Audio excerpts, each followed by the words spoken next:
Coming up this week. If I was a fleet operator and that was my fleet, certain things I would think about is what technologies could actually match the way I use my vehicles today. So that's from a range issue. That's from a payload issue. Predictable routes. Do I need a lift gate? What type of body upfits do I have? Am I in a rural environment? I am in an urban environment. Do I have a facility that I can bring my own fueling or charging on site and make it easier for me? Well, hello, friends, and welcome to episode 195 of the EV Resource Podcast. I'm Zach Hurst, and each week I bring you the latest EV news, information, and interviews with industry experts.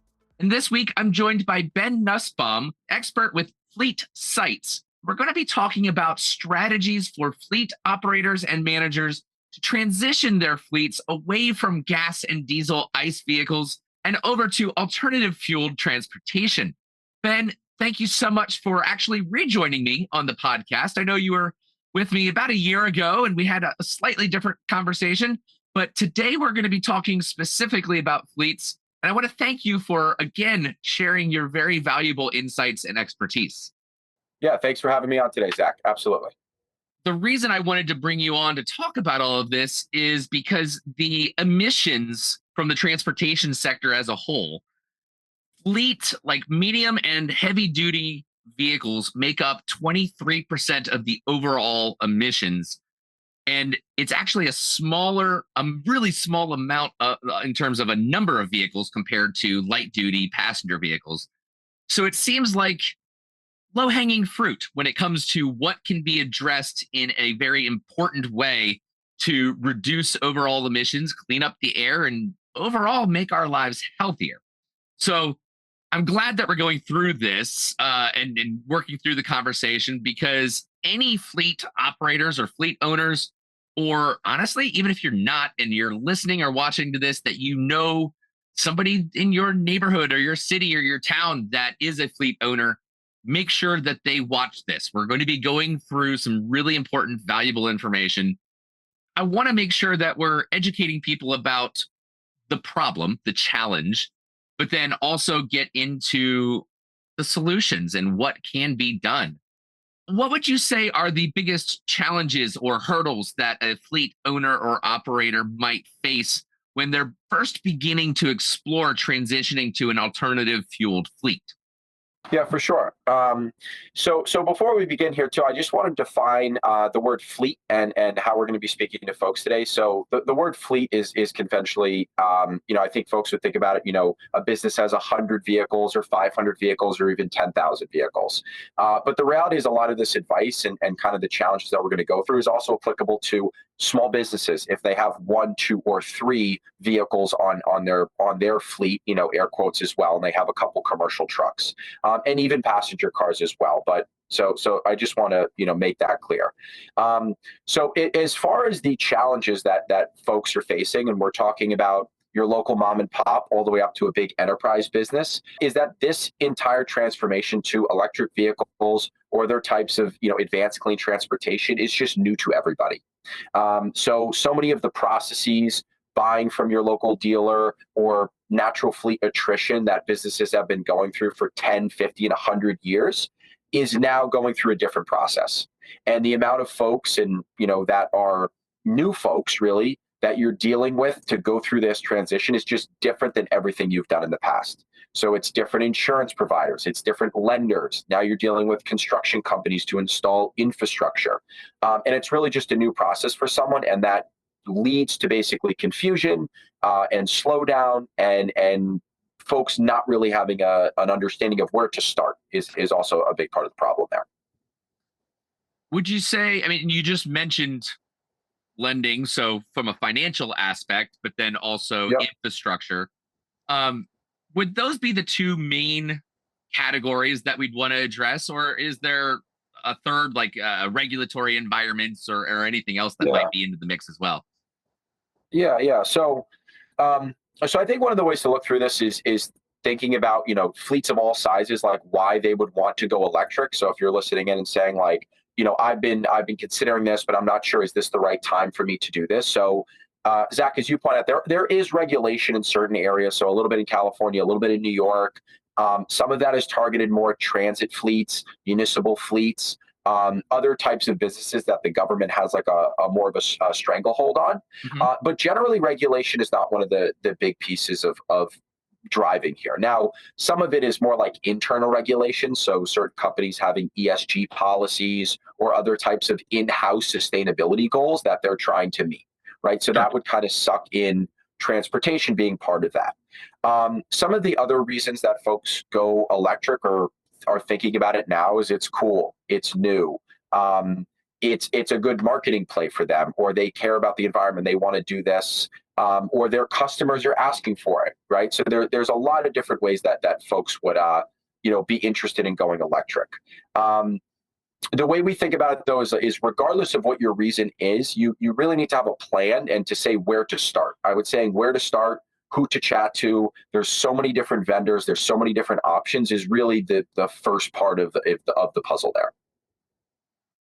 It's interesting that you mentioned ESG and environmental and PR purposes. The first thing that Yep. I would have assumed would have been to save money. So I find it Yeah. interesting. You touched on a few things that didn't even enter my head yet. So you highlight the save money piece. So this is talking about topics like total cost of ownership, TCO, or ROI on a business. We're saying, hey, if we can electrify 10% of our fleet, we will save in fuel and maintenance costs over the next decade, right, over the life cycle of Mhm. those vehicles, things of that nature. And that can be true, and it's true often um, when a lot of these projects are heavily subsidized by the government or folks are buying from certain companies where the pricing and really the upfront cost makes sense out of the gate.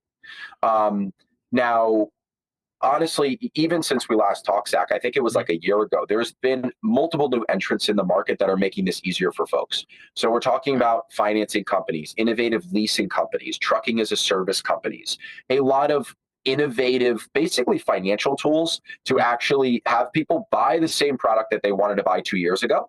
But it's just giving them a lot more tools and optionality to do this really for less money. Like a tagline that we kind of use here at Fleet Sites is talk about like making the transition to go green less costly, right? Because it can be a pretty much big investment on certain businesses sides. A big part of that is the grants and incentives piece. So government subsidies of all kinds, right? And the amount of government subsidies is effectively endless.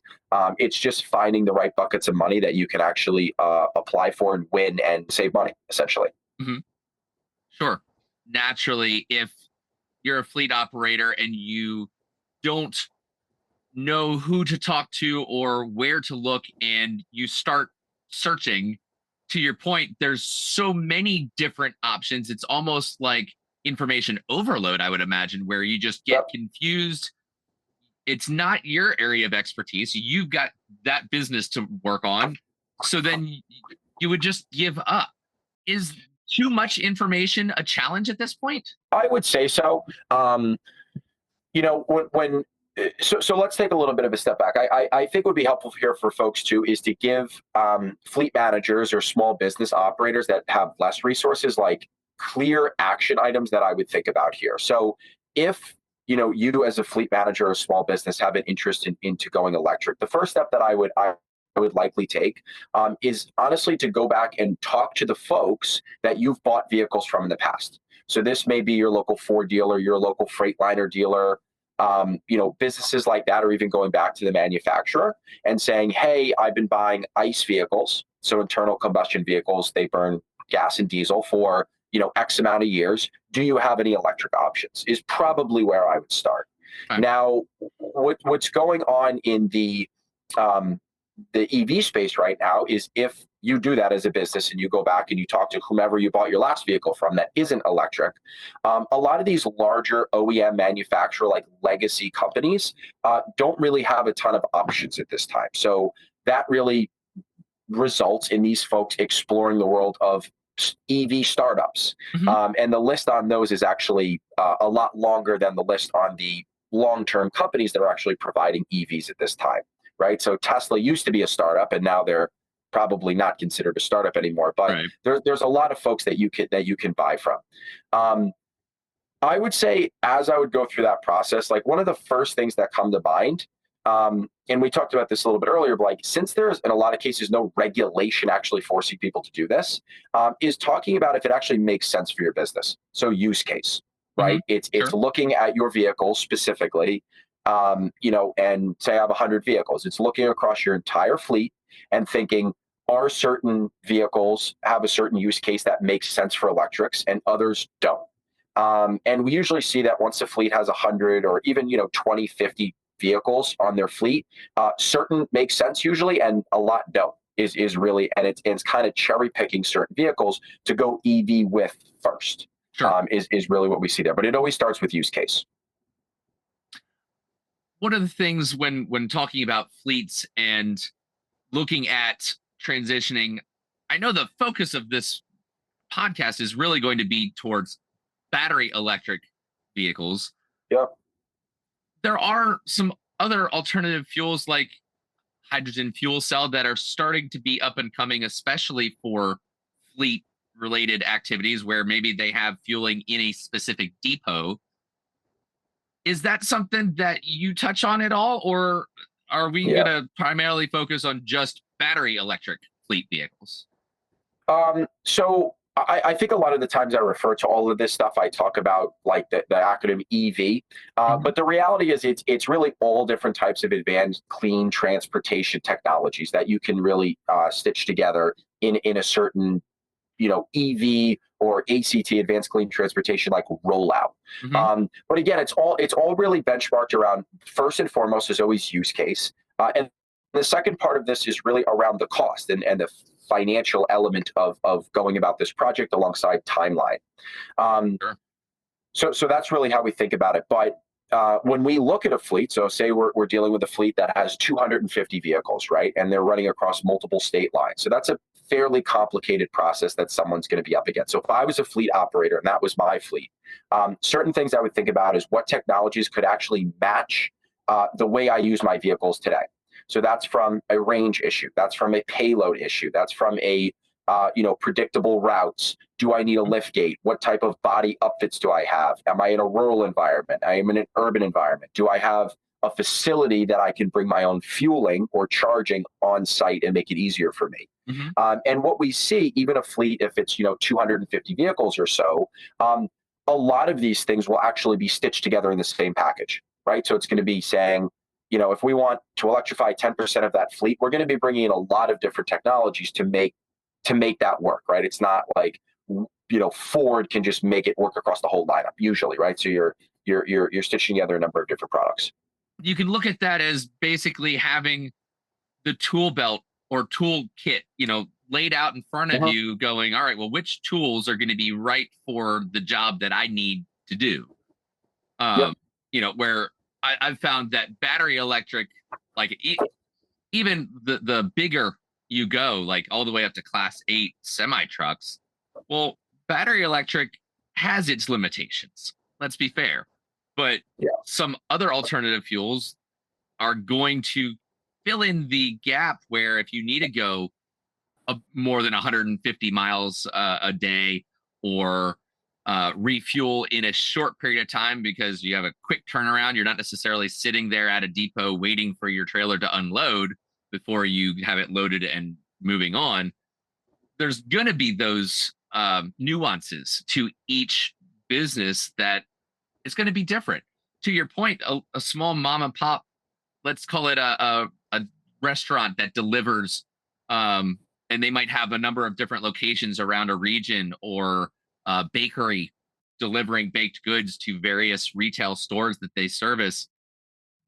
Each company is going to have their own set of needs, which affects the vehicle that they go with.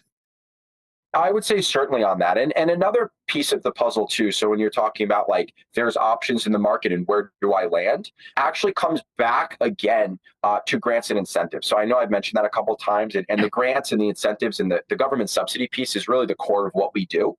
And what we're seeing from folks is however the numbers break, the subsidy buckets that folks can really pull from actually will guide that decision. So, Zach, in like the case that you mentioned, I may have the option from an infrastructure standpoint to install level 2 chargers, which are usually overnight chargers, or DC fast chargers. Now, depending on the subsidy I'm getting from my municipality or my state government to fund that, in a lot of cases will actually make people decide on what they want, right? So, Okay. and the same thing is happening on the vehicle side. So if I'm, like I said, I'm the bakery example, right? I have all of these different products I could buy, but I'm getting a heavy subsidy to buy a battery electric box truck, and Sure. that fits my use case. I'm probably going to go that way, and I'm actually going to remove all the other options just from a money perspective.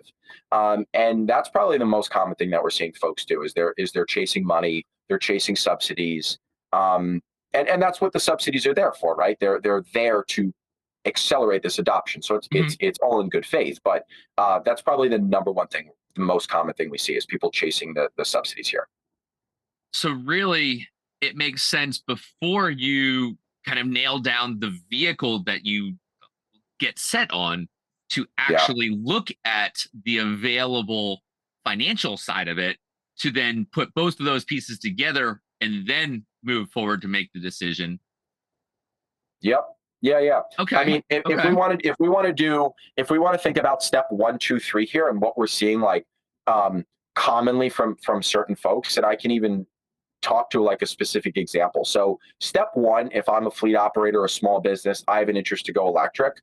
Again, starting on use case. So there's certain businesses that are just not eligible if they're long haul trucking. That's probably not the best fit. But there's a lot of businesses that are all school buses, last mile delivery, landscapers, plumbers, local bakeries, any really type of local business that delivers product and under a van application or a box truck or a step van, like a brown UPS step van. There's Hmm. a lot of businesses that fall into that Oh, yeah. bucket. It's around use case.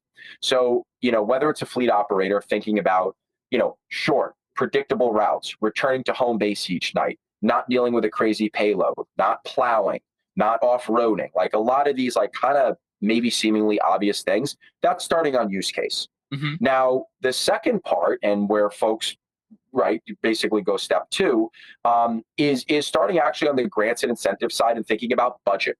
So if there's an interest to go electric, well, how much capital can you invest into doing something of this nature, right? And it usually starts with the grants and incentives and chasing subsidies and that narrowing down the funnel on available product availability. And that kind of narrows down certain folks' strategy during the process. It's really the money perspective on that. Sure. Um, Another piece of that puzzle would be product availability, and would be your infrastructure needs. So certain OEMs or manufacturers have a 18-month timeline to deploy vehicles. Well, if I want to go electric by Christmas of this year, they're off the table as an option, Right. Right. right? So that's how I would really think about it. Um, is really step one and then step two there. And then step three is really around actually procuring the vehicles and deployment of the vehicles and training your workforce up to make sure that it's actually works, right? Like it Oh, actually, sure. yeah. So that is a necessary part of the problem too. When it comes to the financial side of things, I'm very familiar with the EV tax credit that was, a part of the infrastructure bill. Originally, it was a credit on any tax burden, and now it's still classified as that, but it works more as a rebate on the commercial vehicle side of things, like grants, rebates, subsidies, tax credits. Like, is it a wide array of all sorts of different options that you could use Yeah. more than one, or are most people probably going to be looking at maybe one or two of those to actually help offset some of that financial cost up front? Yeah, certainly. So the answer is basically all of the above. I'll give you a specific example of how we think about this. So if a fleet is going to go through some type of EV transition, they're not really sure. It's pretty early in the process. When we're looking at grants incentives, so when we talk, we're pulling across federal, we're pulling across state, and we're pulling across really the local level. So this Mhm. could be Okay. utility incentives, this could be certain air district incentives. There's a lot of different funding buckets to go after. Now, the size of these subsidies, I think, is one thing that people don't really appreciate. So when we're doing, deploying commercial electric vehicles or even infrastructure, we're usually seeing the entire project subsidized somewhere between 50 and 90% of total costs. That's like pretty common in the areas that we do work. And these are not the Amazons and the Pepsis of the world. This is like local businesses. This is medium-sized businesses that's eligible for Huh. mid six-figure and into seven-figure as far as subsidies go. So the size of the money is definitely worth looking into. We run into folks all the time that are surprised by how much they actually do qualify for, right? I'm surprised by that. So sure. Yeah, absolutely. I mean that's common feedback we get back, and it's even doubt from some folks. So we're coming to some folks who are like, hey, like you qualify for, you can buy 3 electric box trucks, and California is going to pay for 80% of all your costs. In some cases that may seem too good to be true, but obviously we can go through and prove it out and speak to the state of California and show people that. Now, another point you talked on is like, is it a credit? Is it money? Like, what does it look like? The answer is, we're stitching together a lot of different buckets of money. So this can include cash vouchers. So basically, just like it's a discount off. It includes rebates, tax credits, scrappage programs. So you're trading in your old vehicle to get the money for the new vehicle. Mhm. And in a lot of cases, all of these stacked together. So and when we include infrastructure, if we're dealing with even a small fleet transition, somebody adopting 3, 5, 8 trucks to their fleet, we're dealing with probably at least a half a dozen different government buckets all stitched together in that one project. So the number of subsidies that we have to pull together to make this work is a lot. It's not like one program that people go after. It's usually a number of different buckets.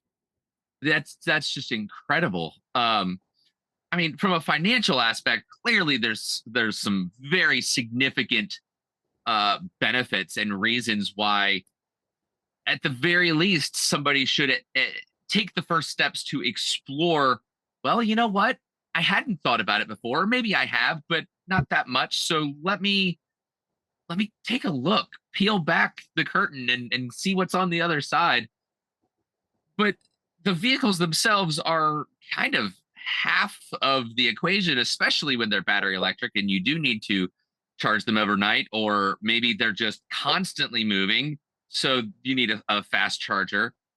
The infrastructure component, I would expect you have the same challenges in terms of potential actual physical space, where if they have a lot and they have a certain amount of parking spaces, well, if they need to install transformer switchgear, chargers, that's going to Mhm. take up and reduce the amount of parking spaces they have potentially.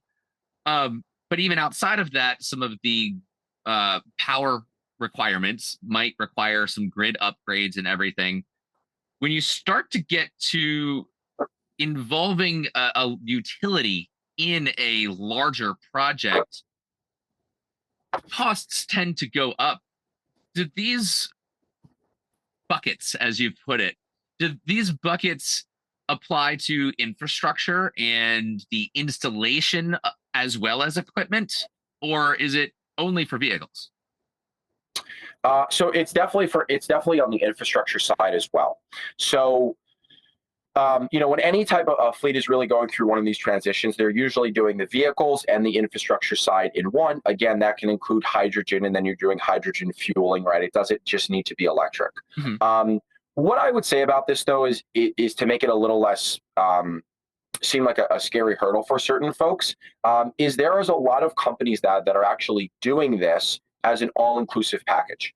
So certain companies that have the resources to do this are doing this in-house. So they have in-house grants and incentive people. They have in-house construction and infrastructure folks, and really to do this all in-house. For the medium and small size businesses, they can outsource this to their local electrician. They can outsource the grants and incentive side to someone like us on fleet sites, and then buy their vehicles from their local dealer. So you can bring different pieces together, or you can go with an option that does this all in one. So companies like 7Gen or other folks that actually suck all of this together and deliver you a completed package makes it really easy for these folks. So a lot of fleet managers are choosing to actually go that way. Sure. If I were a fleet manager, I don't want to think about this outside of identifying, is this a good path to go down? As soon as the answer to that is yes, I would want somebody else to just handle it. and get back to me with the best solution, and then we'll work it up the chain to get it approved and go from there. Because I don't want to think about and take so much time to devote to all of this other stuff. I'd rather just give somebody a call, send them a message, and have a couple conversations, and they'll take care of it from there. I agree. I mean, of course, I'm biased here from the perspective that bullet point number one and number two of this process, right? Again, like figuring out use case in which vehicles can go electric, and then part two is really the grants, incentives, and financial piece, is what we do at fleet sites, right? So that's we work with fleets of all sizes to really go through that process. And like I said, it's really a big stress reliever for certain fleets, and also it's very niche, right? So a fleet manager who's never gone through this before, and they would not have if they haven't bought electrics, right? So even if I have 30 years experience as a fleet manager, adopting ICE vehicles all those years, and now I'm going electric, well, there's some differences, right? There's some differences right out of the gate to think about this. And that's what a lot of folks are running into is really that, getting started motion. Sure. So you've Yep. worked with fleets of all sizes, small, medium, large. Are you able to pick two, one that maybe would be on the smaller end, and then one that's a much larger fleet size, and just work through talking about them as a real world example of the challenges that they faced, the conversation and how that went, and then ultimately the solution that was landed on? Yeah, for sure. So let's start on the small side. So we're actually currently working with a manufacturing facility based out of Los Angeles. So I think what would be helpful here for folks listening in is let's walk through the specific thought process and action items for this one business owner on what he did and did not do in evaluating these different options here, because I think people could probably map to that and say that makes sense for me, or that totally doesn't make sense for me. So we're working with a manufacturing facility out of LA. They came to us first and foremost with an excitement around like funding opportunities, right? They're in LA, and they were hearing a bunch of folks or other businesses were getting money. Right now, to get started, they have no idea what to do, right? And it's no fault to them. It's a new process for everybody, right? So they're saying, what am I doing here? Right. So we first started with use case. We said, well, before we even get into the money side of this, like, what does your business look like? Let's think through like how your current vehicles are being utilized. Is this something that even can be electrified? Right. So if you're listening in, some of the questions I would ask myself is, in the form of this individual, they had already adopted a number of Teslas for their employees to basically drive around. The owner of the business was driving a Tesla Model X, but they had 3 commercial vehicles on their fleet. They had a van and 2 box trucks. Okay. So if I'm a fleet manager thinking about this, I'm thinking first and foremost, basically short, predictable routes. So am I driving back and forth to Vegas 4 hours each way? That's not a good electrification application. But the answer for these folks is they were running around mostly empty. So they had limited payload. They were returning to the office where they were parked in a gated entrance at the office every day. So that's great if they want to install infrastructure there. And the vehicles are only really going like 30, 40, 50 miles a day, local little routes, right? And they were dormant a lot of the time. Great instance for electrification. And the folks that would be driving those were driving Teslas already on that fleet. So they had familiarity, they were excited about electric. So that was really a good use case there. Now, the second part is I'm looking at options. They're crazy expensive. 3x is usually the average. A EV costs more than ICE in a lot of cases. There are some manufacturers now that are not, but like that's still kind of the general rule. And particularly if you're buying from someone like the premium products, it's usually about 3 times as expensive out of the gate. So the next part for this manufacturing CEO was to say, I'm in LA, like, are there subsidies here? So fleet sites and myself, we ran the report on that, looking at his 3 commercial vehicles, and we came back with well over $1 million in eligible funding if he was to adopt these EVs, right? So there's still a capital investment on his side, but the vehicles are all subsidized about 50%, and the infrastructure project, if he opts to do that, is actually subsidized at 75%. Right. So now he's looking at this and saying, oh, this makes a lot more sense for me from a financial standpoint. Step 3 in that is saying, well, if this is what I qualify for, what are my options? So then it becomes a little bit more personal as far as who do I want to buy from? Do I like American product? Will I buy European product? Will I go with an early stage startup, or will I only buy from Mercedes-Benz or Volvo trucks? Right. So there's some personal preference in there, and then it's really putting a package together for certain folks. So that's kind of the workflow on how this business owner specifically is thinking about this transition. He does not have a timeline. He does not have an ESG guideline. He does not have anything forcing him to do this. So it's really excitement and kind of the funding, and does this make sense financially? That's the lens that he's looking at this through. Okay. About how long does the process take from first conversation to finalization? Yeah. So step one, really looking at a fleet. So a fleet of this size, right? So anything that's less than 100 vehicles, I would say inside of 30 to 60 days, the evaluating use case and figuring out your incentive options is usually pretty quick. It's all paperwork, right? So it's 30 to 60 days to do that. Now, the procurement of vehicles is shorter than the infrastructure. So infrastructure is usually 6 to 12 months, up to 18 months out, especially if you're going through a government funded program. That's construction involved, there's permitting involved, there's a lot of complexities there. So healthy budget of 12 to 18 months on the infrastructure side or less. On the vehicle side, it's usually about 3 months to procure most EVs at this time, right? So if I'm sitting here today, it's June 13th, and I want to say by August 1st, I kind of want to have a plan, right? Give me 6 weeks to make a plan, and hope I can buy some electric vehicles, and by January 1st, I'm kind of up and running. And there's some ways to speed up the infrastructure side too, but it's a little bit of a timeline. It's not instant for certain. And then an example of larger fleet, somebody Yeah. that's they're not working with three, maybe they're working with many dozens, or you'd mentioned that 100 threshold if somebody has more than that. Yeah. So another fleet that I'll mention is UPS. So UPS has really an endless amount of vehicles, right? They have basically more vehicles than anybody else. So if I'm a much larger fleet, the way I would think about this, and the way that UPS I know is thinking about this, is electrifying on a depot by depot basis. So FedEx Ground, like FedEx Ground contractors, all those, UPS is brown trucks, FedEx has white trucks. FedEx Corporate is doing the same as UPS, where they're electrifying on a depot by depot basis.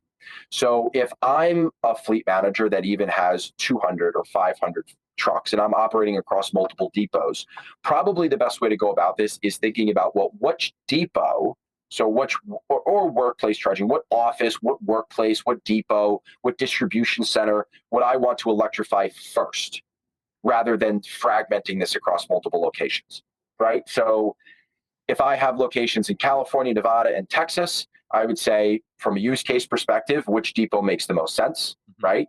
Secondarily, I would say from a funding perspective, right? If I'm looking just super generally, California, Nevada, and Texas, California is going to have the most subsidies 99 out of 100 times. So a lot of big businesses are doing that. They're looking at California first. They're looking at New York. They're looking at more of these heavily subsidized areas. UPS specifically, when we did a deal with them, is they started in New York, right? So there were subsidies in New York. They wanted to electrify a depot in New York. That just simplifies it from like an electrification standpoint. And then obviously they can roll all their vehicles into one specific depot. They can train their workplace employees on those trucks in that depot. If they need software or telematics or management tools, it's all under one roof, right? So that's how a lot of these bigger businesses are thinking about it, more on a depot by depot basis. Okay. So essentially breaking it down into smaller fleets. Breaking it down into smaller fleets by territory and location. Correct. That's a good way to think about it. Smaller fleets. Yeah. I think the biggest takeaway from really this whole electrification, transportation, electrification, adopting these technologies is just really a break in knowledge. It's new for everybody. So it's not only new for me, it's new for the fleet managers, and it's new for the vendors, right? Yeah. So the folks that are installing your infrastructure, that are selling you your products, that even if I sold, commercial equipment for 50 years. I've only now been selling EV equipment for 18 months, right? So it's new for everybody. There will be a lot of questions, and what we're trying to solve is really, out of the gate, getting people started. And obviously, the final takeaway, again, on the grants and incentive side, is it's likely you will qualify for more money than you think. I would say the caveat is in the primo states, honestly. So anywhere on the West Coast, it's probably going to look good. And anywhere in the Northeast, it's probably going to look good. Unfortunately, just the way politics work, like a lot of the flyover, Florida, certain other regions are not as ripe. But I would encourage people to go to fleet sites or call up your local utility company or whatever, and think about this and say, like, what do I qualify for? Like, is this for me? And it's not for everybody, but it's for hopefully most people. So, Well, I definitely will have the link in the show notes. So anybody watching or listening, make it easy. It'll be right there. I'll make it easy for you. Ben, I'm going to get to the two questions I like to use to end the podcast. The first is, what do you drive yourself? so I I live in Manhattan and I don't actually own a vehicle. But I would say that when I do rent vehicles, I'm incredibly biased, and I've been renting all of the Hertz Tesla Model 3s. Yeah. One, they're exciting. Two, for some reason, they are literally the cheapest of all options in the Hertz pool. And it's kind of, I would deem, like a premium option, and they're very available. So, it's always fun to do that. Yeah. Yeah. As somebody who, well, has a Model 3 in the driveway, I don't get to drive it every day, unfortunately, but I can relate to Yeah. that, the times that I do, Yeah. it's definitely a happy experience. The last question is a play on the word drive, where instead of what do you drive, what drives you? So when you get up in the morning, what is the mission or the purpose, the passion that's really pushing you forward? Yeah, certainly. I would say, everything in the EV space is so new that I've been in the space now only about 5 years. But because there was so many entrants and so much going on in the EV spaces, you've actually been able to see different waves of different transformations. So, like 3 years ago, everybody's excited about every like upstart EV company, Uh-huh. and then we went through a transition where it was all about like trucking as a service and these all-inclusive packages companies. And now we're going through a big wave where it's like the focus is honestly more on the infrastructure side than on the vehicle side. So it's cool to see how we've evolved through these different things as people like certain things, other things don't work. So that's pretty cool to stay on top of that and track that. And honestly, when I talk to fleets, right, and like educate them on certain stuff or talk about real world situations, it's always fun to do that. When you actually have a vehicle or any new technology on site, like the employees of the business actually get to come out and drive it or see it or take a photo of it. It's all tangible stuff. Mhm. And that's what's pretty cool about this. Awesome. Awesome. Well, Ben, I want to thank you for coming on and really giving me an opportunity to pick your brain and tap into the wealth of knowledge that you have. There is so much going on in the alternative fuel space, the electrification of transportation space. Yep. We've gotten to the point where if if you're trying to, like I am, be a generalist and kind of keep tabs on what's going on all across the whole sector, it's impossible. And so I Yeah. really appreciate being able to go, you know what? Fleets are important. This needs to be addressed. I know who to go to. So Yep. I want to thank you for being a resource for me to be able to turn to learn about this a little bit further, because in another 6 months or a year, I'm sure there's going to be so much more that you've learned that I unfortunately would not have until I talk to you again. Yeah. Yeah. No, I do appreciate that. I mean, obviously, I encourage folks to reach out, and have, even a 5 or 10 minute conversation. Usually you can, think this makes sense or, maybe not. Pretty early in the gate, and there's a million resources online to kind of get going, or go to your local dealer and see the product that's rolling out, and things like that. So it's definitely available today. Awesome. Well, thank you so much for coming on. All right, Zach, I appreciate it. Thanks. So there you go. I gotta say, every single time I talk to Ben, I feel like I've learned something new. And with fleets, it's something that I am really wanting to learn a lot more about and get into the fleet space a little bit more. So if you yourself are a small business owner with even just a couple of vehicles, all the way up to a fleet operator with a few hundred vehicles, then I definitely encourage you to click on the link in the show notes, reach out to Ben, and explore what options and opportunities might be available for you to transition your vehicles over to alternative fuels. And if you've liked this podcast and would love to hear more, then I strongly encourage you to subscribe to the EV Resource Podcast wherever you like to watch or listen to your favorite podcasts. And if you want to stay plugged into the EV community, head over to ev-resource.com, our webpage, and explore the very best educational resources, community connections, EV reviews, and a whole lot more.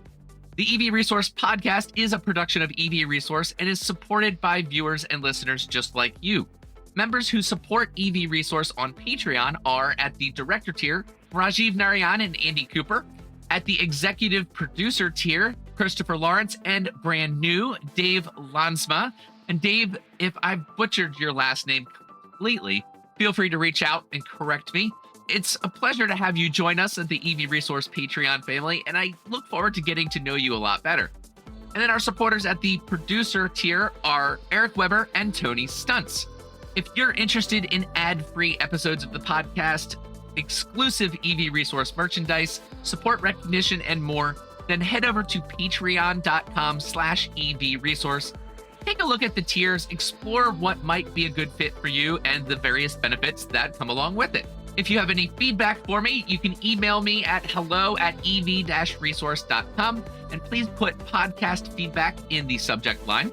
I've been your host, Zach Hurst. Thank you so much for watching and listening, and I'll catch you next time.